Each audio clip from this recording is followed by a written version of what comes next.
Oi, gente, boa tarde. Estamos iniciando uma segunda rodada do Unifesp na Rede. Hoje com os convidados, com o Ricardo Teixeira, que é professor pesquisador na Faculdade de Medicina da USP, e a Lana Moraes, que é doutoranda, antropóloga do Museu Nacional do Rio. O Ricardo veio hoje para participar de uma aula no curso Tecnopolíticas, Ciência e Tecnologia na Produção do Comum, e para fazer uma conversa a partir de uma discussão que a gente vem, né, fazendo um campo de debates, de trocas, e que teve acho que um encontro muito legal no congresso da Abrasco, da Associação Brasileira de Saúde Coletiva, que aconteceu em julho, no Rio de Janeiro, onde foi travado, acho que inúmeras reflexões, uma discussão muito importante, né, de uma reflexão aí da trajetória, né, da política do SUS e dos desafios que estão se apresentando na atual conjuntura diante do avanço de um conjunto de políticas, de ações de caráter neoliberal, não é? E uma das questões que a gente vem pensando, né, são os dilemas, os desafios que estão colocados do ponto de vista da produção do comum, não é? Mais especificamente no campo da saúde, mas enfim, tocam para nós, né, no campo da ciência, no campo da produção tecnológica, no campo da educação, no campo da atuação docente.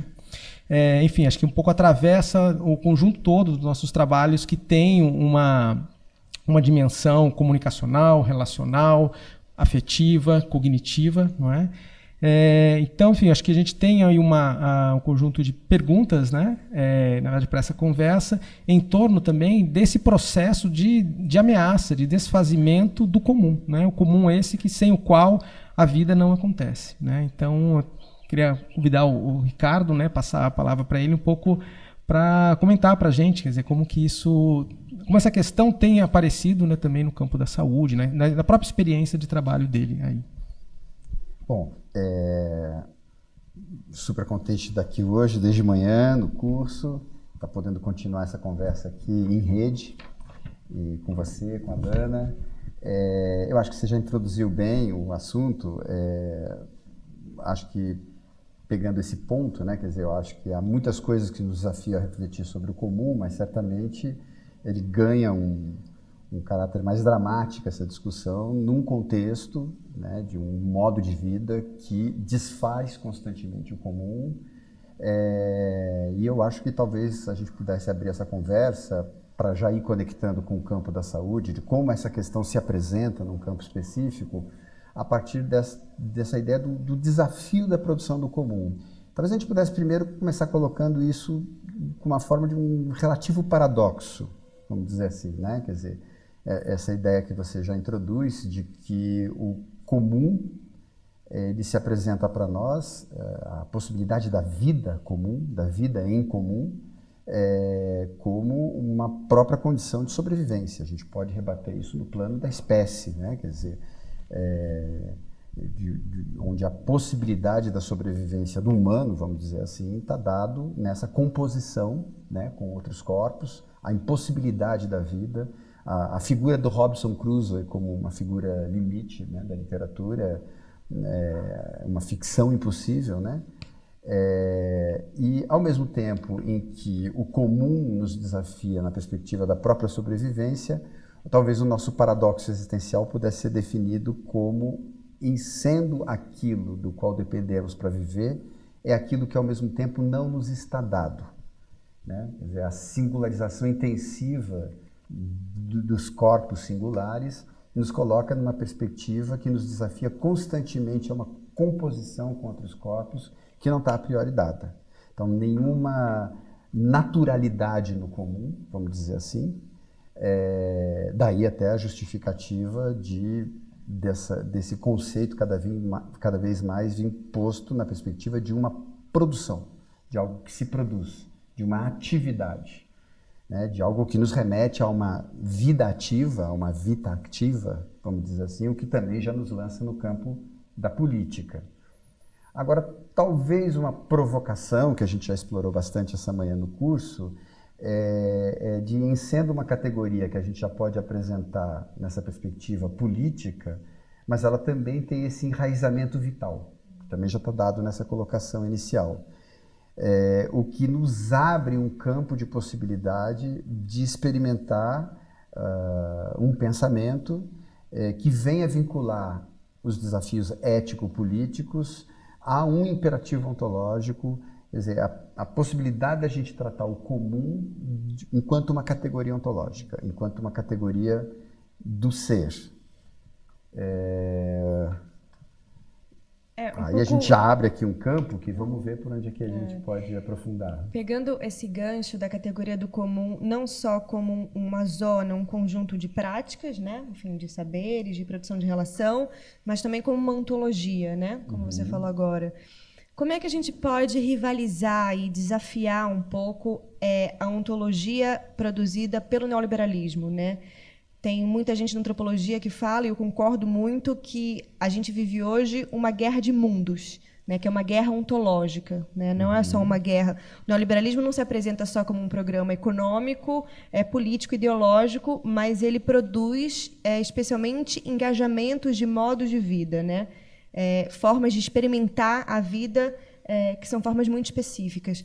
Como você acha que essa prática ontológica, o que seria essa ontologia do comum, e como é que a gente pode, a partir dela, deslocar um pouco essa experiência de produção de uma vida corpórea, coletiva, comum, relacional e etc.? O caminho um pouco que a gente está tomando aqui, né, eu tomo as duas colocações assim, de novo, como algo que convoca a exposição de um certo paradoxo, né?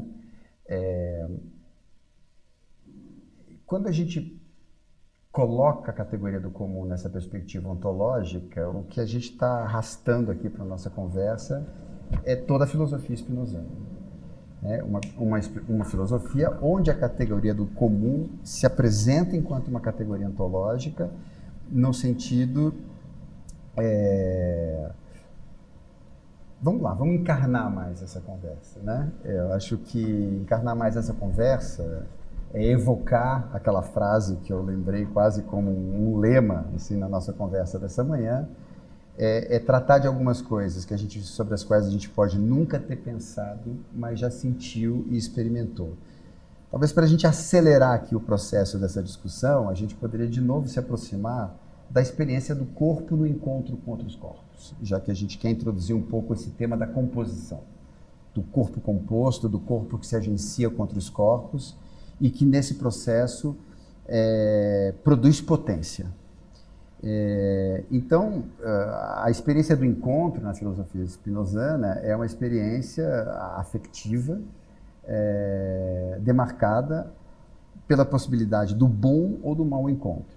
Entendendo o bom encontro como aquele encontro com um outro corpo que se apresenta para mim como um corpo que me convém, um corpo que guarda relações de conveniência, de concordância com o meu corpo, e esse encontro com um corpo que apresenta as possibilidades de composição com o meu corpo, eu vivo e experimento esse corpo como esse encontro como um encontro aumentativo da potência. Acho que todo mundo sabe do que eu estou falando, né? Bem nessa perspectiva, do que a gente sente e experimenta, porque nós sabemos o que é um bom encontro e nós sabemos o que é um mau encontro, quando a gente se encontra com um corpo, com um outro corpo, e aqui eu queria também um pouco desencapsular essa ideia de corpo, apenas do corpo humano, no seu solipsismo, etc., mas pensar o encontro com outros corpos, encontro com outros corpos humanos, não humanos, corpos molares, moleculares. Eu faço encontro com uma comida, eu faço encontro com um pensamento, eu faço encontro com um afeto, eu faço encontro com formas de vida, mas destacar essa dimensão em que efetivamente há encontros que se abrem para a composição, que se abrem para a concordância, que se abrem para as relações de composição, e quando esse encontro se dá, eu experimento ele como afetos aumentativos de potência. Ao mesmo tempo que há encontros em que o outro corpo pode me decompor, né? Eu posso fazer um encontro com um veneno. O veneno é um corpo que decompõe as minhas relações características, e esse encontro só pode ser experimentado como diminutivo da potência. Esse arranque rápido aqui é para produzir uma primeira vinculação quase experimental, quase experiencial com a ideia ontológica, que é a relação íntima que há entre produzir comum e produzir potência. Né? É quase como se a gente encontrasse um certo teorema spinozano aqui que diz, que vem vincular a produção do comum à produção de vida. A produção de vida como produção aumentativa de potência. Eu não sei, se aqui a gente já não teria um primeiro recorte para pelo menos delimitar o que sentido pode ter, a gente está dizendo, afirmando, que aqui nós estamos tentando uma entrada, inclusive para abordar as questões ético-políticas, a partir do comum enquanto uma categoria ontológica. Não sei se você já acha que isso já clareou introdutoriamente um pouco. Sim, e acho que permite transbordar, né, a questão do comum, inicialmente que a gente estava falando, no campo da saúde, mas para outros temas. Quer dizer, acho que há uma urgência hoje em praticarmos e desenvolvermos formas de vida em comum. Quer dizer, quais são, né, as formas de vida em comum que nós estamos produzindo hoje? Porque diante do que se apresenta, né, como um desabamento do mundo, né, as diversas formas de privatização da existência, como que o comum, ele, em diversas camadas, esferas e dimensões da nossa vida cotidiana, como que eles foram privatizados, como que foram transformados em serviços, como que foram transformados em produtos ou mercadorias que a gente terceiriza, que a gente faz outros arranjos, né? E aí parece que uma das dificuldades, né, inclusive de organização, na forma de enunciarmos novas formas de organização e de ação coletiva para a prática política, elas de alguma maneira parecem poder hoje se alimentar, né, e criar, portanto, uma nova potência aí de ação e de resistência, tomando, né, a própria vida, não é, como esse lugar em que a gente inventa, né, e onde a gente resiste na produção do comum. Quer dizer, uma vez que um comum que está na base da organização da nossa vida cotidiana, de uma vida possível, torna-se ameaçado pelo conjunto das dinâmicas neoliberais, a gente passa a percebê-lo, né? Quer dizer, parece que esse comum precisa ser primeiro ameaçado, então há um problema aí da ordem da percepção do comum, para que a gente possa, então, torná-lo visível e passar, então, a lutar pela sua manutenção como uma forma, né, de aumento da nossa potência criativa, da potência de vida e de ação política. E aí eu acho que tem uma contribuição importante aí para sair, né, de um campo que é um campo em que nós, de uma forma, organizamos, né, o campo de práticas políticas em torno de uma ação majoritariamente organizada, né, em torno das formas tradicionais, né, de partido, né, de organização nas disputas do Estado. Quer dizer, eu acho que parece que aí a gente está abrindo um outro campo de interlocução e de aprendizado e de produção de outras formas de ação política. Né? Olha, eu acho que você traz uma colocação em si completa. Acho que o que me ocorre, assim, na sequência dessas questões que você está trazendo, seria de novo ir construindo ou ir explicitando um modo de construir o problema, um certo problema, onde, em relação ao que eu disse imediatamente antes, quer dizer, muito introdutoriamente, relações de composição, decomposição, enquanto encontros, talvez esse primeiro exemplo aqui, ele é muito dual, né? Ele remete, talvez quase didaticamente, à perspectiva de dois corpos que se encontram. Mas a gente poderia abrir agora para uma ideia de agenciamentos coletivos, né? Da ideia de que, na verdade, o tema da relação, porque em última instância o que a gente estava falando antes é o seguinte: os bons encontros e os maus encontros na perspectiva spinozana, e que a gente tende a rebater aqui no exemplo um pouco dual, um corpo e outro corpo, um corpo que me convém, um corpo que não me convém, ele pode ser pensado, né, quer dizer, na verdade o que a gente está dizendo é o seguinte: há relações, diferentes relações correspondem a diferentes graus de potência, mais potência, menos potência, mas a gente pode pensar relações mais compósitas, mais heterogêneas, mais multíplices, mais da ordem da multiplicidade, porque aí a gente dá um salto mais rápido entre essa ideia que vincula a produção do comum a uma produção ontológica, a uma produção ontocriativa que cria vida, vamos dizer assim, que cria potência, a ideia de a um problema propriamente político, de pensar arranjos de corpos. né? E não sei se fica claro em que medida a gente poderia pensar o problema da produção de soluções comunitárias ou societárias que passam a ser pensados do ponto de vista deste arranjo entre corpos, quer dizer, de pensar não só relações duais, mas arranjos relacionais aos quais também corresponde arranjos mais produtores de vidas e arranjos mais diminutivos da potência. A forma como a nossa língua mesmo, os nossos hábitos linguísticos nos levam às vezes a uma formulação que pode ser um pouco enganosa, né? Eu acho que a nossa tendência já individualista tende nessa formulação a gente entender que tem arranjos que aumentam a minha potência. E eu acho que está um pouco mais preciso a gente falar que há arranjos que são arranjos mais potentes para a vida, porque a vida se produz no entre, vamos dizer, nesse sentido. Chama atenção quanto a nossa própria língua às vezes nos traz, porque a gente fala, esse encontro me dá potência, como se fosse uma apropriação já individualizada dessa potência. Mas vão me ajudando aí, antes que eu ramifique aqui um pouco demais. Diga, Lana.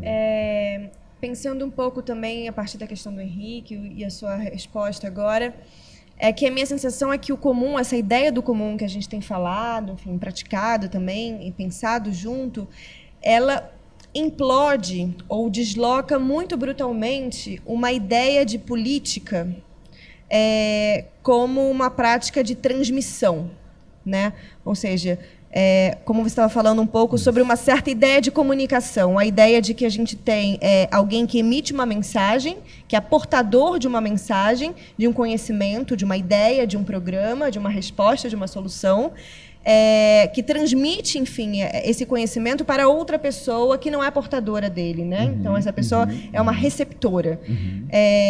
E, por outro lado, eu acho que tem uma noção de política, né, que é fabricada a partir dessa ideia do comum, que é uma prática de encontro, né? De produção de encontro. Talvez é uma política como uma abertura de possibilidade dessa afetação que acontece a partir de encontros. Uma possibilidade de fabricar relação de cuidado, de pertencimento, né?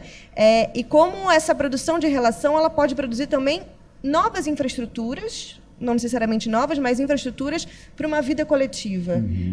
Não sei, eu queria que você pensasse um pouco como é que essa ideia do comum pode, de fato, deslocar o nosso sentido mais habitual de pensar o que seja política ou fazer política. Vamos lá, que a gente está aqui numa montagem, né? Estamos construindo uma assemblagem aqui bem interessante. Eu acho muito legal você lembrar dessa ideia da comunicação e esse paradigma que herdamos do século XX, né? O grande paradigma da comunicação do século XX, claramente associado a uma ecologia comunicacional marcada pela mídia de radiodifusão, né? Que coloca muito claramente esse lugar do emissor, né, enquanto um plano central que irradia um campo social e os outros na posição de recepção. Porque aí talvez a gente pudesse então, ir costurando com tudo que a gente já foi aqui na nossa montagem trazendo, a partir de que aqui a gente estaria examinando uma primeira possibilidade da relação, onde há, evidentemente, uma relação assimétrica, em primeiro lugar, há um polo emissor, claramente numa posição de dominação em relação a um polo receptor, né? E isso abre uma primeira possibilidade de relação entre dois corpos, né? Onde um polo submete o outro polo à sua relação, né? Porque quando a gente está falando de um corpo que vai para a relação, a gente já está falando de um corpo que já é em si relação. Então é relação entre relações.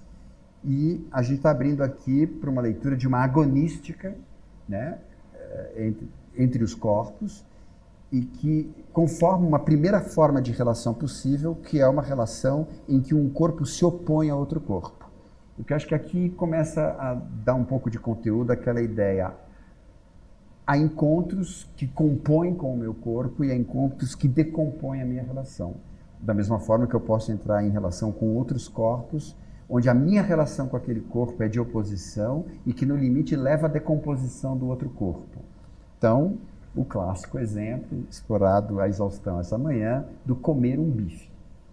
Um bife é um conjunto de partes extensivas sob uma dada relação entre elas que caracteriza o bife. O corpo do comedor do bife, por sua vez, é um conjunto de partes extensivas sob uma dada relação que caracteriza o corpo do comedor. Comer o bife é extrair as partes extensivas da relação bife para submeter aquela relação. Eu acho que rapidamente, metaforicamente, provocativamente, a gente pode dizer que a relação emissor-receptor é uma relação que faz do outro um bife. E isso tem muito a ver com questões na área da saúde. A saúde, o campo da saúde, ele tem a pretensão de prescrever comportamentos ao outro, né, de tomar a vida do outro como a vida que deve ser submetida a uma relação dada pelo campo emissor, que pode ser a relação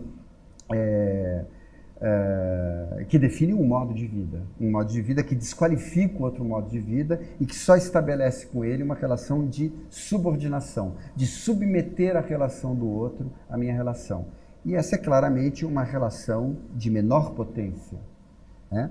E a gente pode também pensar uma outra possibilidade, esse deslocamento de um paradigma transmissionista, como você falou, para um paradigma que a gente poderia chamar propriamente da produção do comum, né? Onde, na verdade, o que os corpos no encontro procuram é se apresentarem uns aos outros sob relações que sejam relações de composição com outro corpo. Aqui também tem uma questão que eu acho que a gente pode destacar dessa formulação, é essa implicação do tema do comum a uma atividade. Quer dizer, o comum não é alguma coisa que eu vou descobrir se tem ou se não tem, se está dado ou se não está dado. O comum é aquilo que deverá ser produzido lá onde o desfazimento do comum se apresenta como ameaça. Não sei, acho que essa seria uma primeira possibilidade de explorar, aproveitando esse paralelo entre dois paradigmas de comunicação, que na verdade traduzem dois tipos da relação e que correspondem a diferentes graus de potência nessa relação. Já peguei um pouquinho de embalo, continuo só um pouquinho mais? Sim. Só para dizer que, já que eu aproveitei esse exemplo aqui do bife muito rapidamente, que coloca o comedor, talvez aqui imaginado um comedor humano diante de um bife, que na verdade submete uma outra espécie a essa relação de subordinação, é importante também lembrar que esse corpo comedor, ele na sua própria finitude, também está exposto a outros corpos maiores e mais potentes que querem extrair as suas partes da sua relação para submeter a outras relações. O que introduz aqui uma possibilidade de nós adentrarmos o tema da resistência. Isso que eu achei que aqui também abria uma brecha interessante. E que, de novo, a gente pode convocar aqui um conceito spinozano, que é o conceito do conatos. Quer dizer, é daí que a gente pode entender a formulação spinozana de que todo corpo que existe, se esforça para perseverar existindo. Fórmula que só tem sentido na medida que todo corpo experimenta na sua existência o encontro com outros corpos maiores, mais fortes e mais potentes que querem extraí-lo da sua relação. Quer dizer, viver é adentrar continuamente os obstáculos e as forças que querem nos extrair da existência. O que coloca uma perspectiva do existir enquanto resistência, e uma resistência que só pode se exercer enquanto afirmação e abertura a novas composições. Como é que vocês entram aqui nessa conversa? Uma questão que na verdade permite assim, a gente fazer um deslocamento quando você fala, né, do modo de transmissão e aplicação do saber médico, por exemplo, né, nesse modo de transmissão, onde você tem uma assimetria muito forte, né, entre as pessoas que estão ali interagindo, e você faz uma analogia aí também com os meios de comunicação de transmissão de massa, né? Então, rádio, televisão, enfim, os meios de comunicação tradicionais aí de radiotransmissão, né? Então, assim, algumas coisas. Primeiro, que acho que é interessante pensar que tudo isso que a gente está falando sempre de relações que se dão em um ambiente que ele é sempre tecnicamente mediado. Quer dizer, né, nós estamos num mundo em que está povoado por códigos, né, por técnicas, por tecnologias, por infraestruturas. Existe um conjunto de dispositivos com os quais nós compomos os nossos modos de existência. Né? Então, isso é sempre, de alguma forma, composto, né, com esse conjunto de dispositivos, artefatos, tecnologias. E nós, de alguma forma, temos vivido, né, um momento assim, de transição, né, tecnológica muito importante. Então, acho que isso é uma coisa para talvez... Queria que você comentasse um pouco, quer dizer, como que nós adentramos no mundo da comunicação digital, que num primeiro momento aponta, né, para um processo de uma comunicação altamente distribuída, com um potencial que é primeiramente reconhecido como um potencial democrático e que num segundo momento a gente passa então a enfrentar um processo mesmo de implosão da possibilidade do comum, não é? Inclusive de constituição dialógica naquele meio que nós julgávamos como radicalmente dialógico, né? Então, enfim, é um pouco o desafio que está colocado hoje na comunicação com o WhatsApp, com o Facebook, enfim, as redes sociais, que aparentemente partem de um cenário, uma topologia, né, mais horizontal, mas que a gente passa a vivenciar, na verdade, uma outra geometria, né, que passa então a reorganizá-las, né? E aí, junto a isso, o que me ocorreu também na sua intervenção, como que pensar, né, essa política do comum a partir dessa lógica do entre, né? Quer dizer, sempre olhando para aquilo que acontece no entre, como que isso permite, né, um deslocamento de uma relação que a gente pode chamar em termos do saber-poder governar, né? Então, a gente está numa lógica de governo, para uma outra palavra que é um termo, acho que uma expressão que eu gosto também, que é para um saber-fazer habitar. Né? Então, assim, essa passagem de um saber poder governar para um saber fazer habitar. Né? E aí, pensando aí a questão do habitar como esses modos de coexistência, né? Os modos de fabricação de existências, de coexistências possíveis. Né? Maravilha, acho que você abre uma série maravilhosa aí para a gente explorar. Porque então a gente já achou primeiro um gancho ótimo, que é ter explorado esse paradigma comunicacional novecentista, né, que é o da mídia de broadcasting, de radiodifusão, onde a gente encontra essa forma da relação, que é uma relação que a gente poderia aqui já, de bate-pronto, vincular à forma governo, né, a forma que submete o outro à sua relação. E é claro, bacana, né, você trazer isso, que de fato a gente pode atribuir em grande medida também esse deslocamento do paradigma da comunicação para a produção do comum, do transmissionismo à produção do comum, às novas mídias, as mídias sociais, como você está colocando. Isso não significa que as formas da submissão desaparecem. Significa que a submissão não se exerce mais, talvez, nesse ponto a ponto, um polo emissor e um polo receptor, mas nesta relação mais dialógica, mais horizontalizada, se produz um comum e talvez cada vez mais o que se investe agora e que se expropria é este comum produzido nas relações. Então, toda essa potência de produção do comum que essas novas tecnologias abrem, a gente vê elas subitamente estranguladas, né, a partir de investidas que se fazem agora sobre esse comum produzido nas relações. Mas vamos lá, um pouquinho mais devagar. A gente podia dar um nome a isso, talvez, para facilitar aqui, né? Eu acho que o paradigma transmissionista da comunicação, quando ele se desloca para um paradigma da produção do comum, a gente pode também dizer que a gente já não se situa no campo da comunicação clássica, a gente talvez se situa num campo que poderia ser, se não precisamente, de uma maneira muito imprecisa, parcialmente ser recoberto pela categoria da inteligência coletiva, da produção de um intelecto coletivo. Quer dizer, De uma certa forma, o que essas tecnologias abrem para nós é uma perspectiva do mundo em que a vida da mente se tornou pública. Mas pública aqui é uma palavra que precisa ser melhor explorada, porque há um primeiro sentido aqui de um intelecto coletivo, ou de uma vida da mente, que se faz publicizada. Público no sentido de publicitário, daquilo que se apresenta num espaço de estrutura pública. O desafio, talvez, que nós tenhamos diante de nós é a possibilidade deste intelecto tornado público, publicizado, se constituir efetivamente em esfera pública. E aí eu acho que talvez, pela dramaticidade, de novo, para a gente caminhar mais rapidamente, a gente podia explorar uma certa vivência que a gente está tendo, muito dramática, no cotidiano dessas eleições, e que, para mim, abre uma questão propriamente tecnopolítica. Porque, efetivamente, esse pacote em que a gente inclui as mídias sociais, do Facebook, Twitter ao WhatsApp, eles não se equivalem.